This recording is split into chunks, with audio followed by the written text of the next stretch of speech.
Hello, Cancer, and welcome to your first 3-month reading for 2023. This reading will give you a quick summary of the planetary energy you could expect from January to the end of March. This reading will help you maneuver through all the planetary energy that's coming up, and it's going to give you the best advantage to start your 2023 with a bang. Don't forget to like, share, and subscribe. Now let's get into this reading. So the year starts out for you with the North and South nodes still in your 11th and 5th house axis, focusing on platonic and intimate relationships or friends and lovers.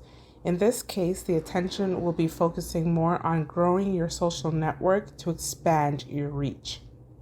It's good to have close, intimate relationships where you can unload and be unloaded on, but those relationships should not be overexerted in areas they aren't meant for.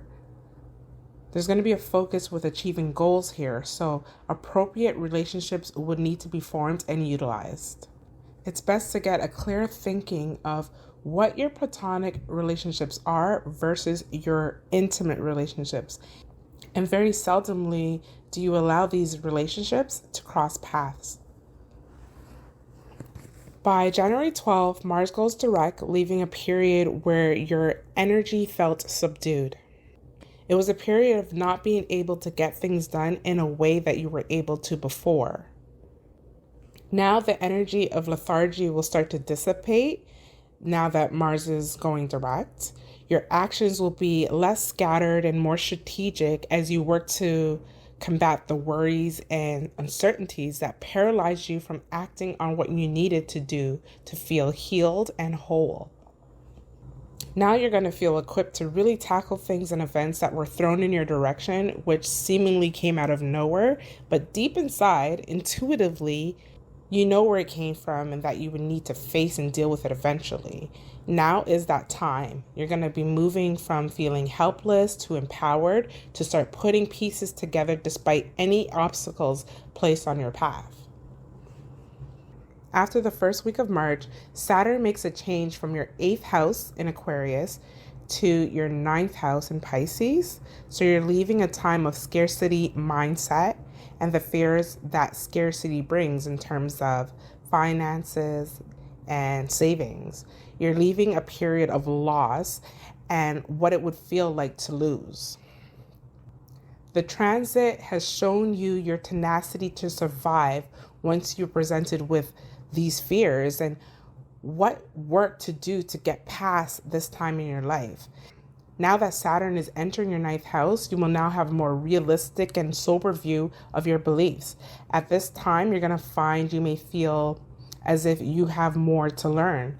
Taking up higher education to add to a career or pursue a new direction with regards to your career can likely happen when Saturn enters this area. You're going to find yourself retreating away from what and who are familiar to you in order to put in the work that you truly believe will help you achieve more out of life. The retreat you make can just be as simple as restricting yourself from the outside world or relocating to where you can avoid outside noise that will allow you to roll up your sleeves and get the work done, get the job done. Mid-March is when Mars in Gemini squares Neptune in Pisces, and it can find you still fighting with your fears, still fighting obstacles that were put in your pathway by people that don't have the best intentions for you and resort to mental games. Because your energy is expended in this area of your life, it can have you feeling confused with regards to the goals and discipline that you want to set forth to achieve your goals.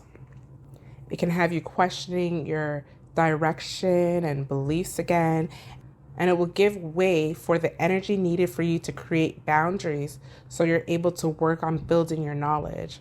The confusion can keep you stagnant and your actions unstable. The best use of this energy is to trust your path. Allow your mind to be more pliable to new information and be inspired enough by it to to create great strategic actions in the direction that makes the best sense for you. Confusion can kill desire. We look at delusion as a bad thing in society, but there are some times when we need a healthy amount of delusion to quiet the negativity of others. If you find something that interests you, that you believe that if you stick with it to the end, your efforts will bear fruit, keep playing the pros of the situations over and over to the point that no one can step in your path and sway you from your end goal. That is the healthy type of delusion you need during this period. So March is a charged up month for all of us. We have Pluto leaving Capricorn for a bit and entering into Aquarius. For you, this transition is occurring in your 8th house and leaving the 7th house. So Pluto likes the 8th house. It's a natural place for this planet. It enjoys the psychology of the 8th house. Dig into the roots and coming up with the truth.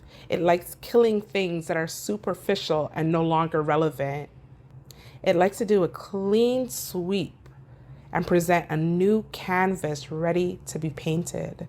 This is a time that everything you try to repress or avoid will resurface. It's a time that you will experience a rebirthing. How you handle and survive it is up to you. You can't control a fire. You can grieve the remains and decide to rebuild. I love and embrace transformation. I believe there is power and beauty when rising from the ashes. This is a really good opportunity to embrace the skeletons in your closet. Rid yourself of things that are no longer for you and birth yourself into a new you. Mars enters the 1st house and the energy changes from that sleepy vibe to an electric drive to really have you chasing after your ambitions. The energy is fueled with the power of Pluto from the 9th house. It makes an inconjunct, causing a great intensity in the way you carry out your actions.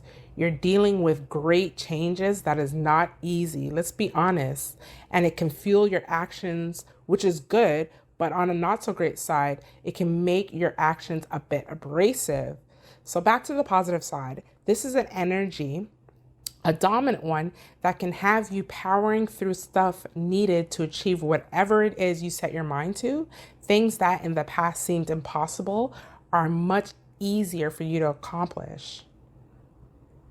At the end of March, you're blessed with a very rich energy between Mars and Saturn that can really see that power of your action produce tangible gifts.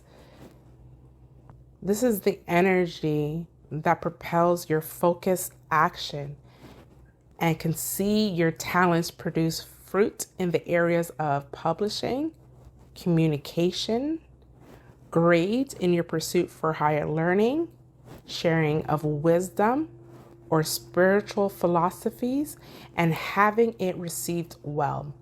Even finding a location which is great for you to buckle down and get disciplined on the information needed to be retained that can contribute to where you want to be.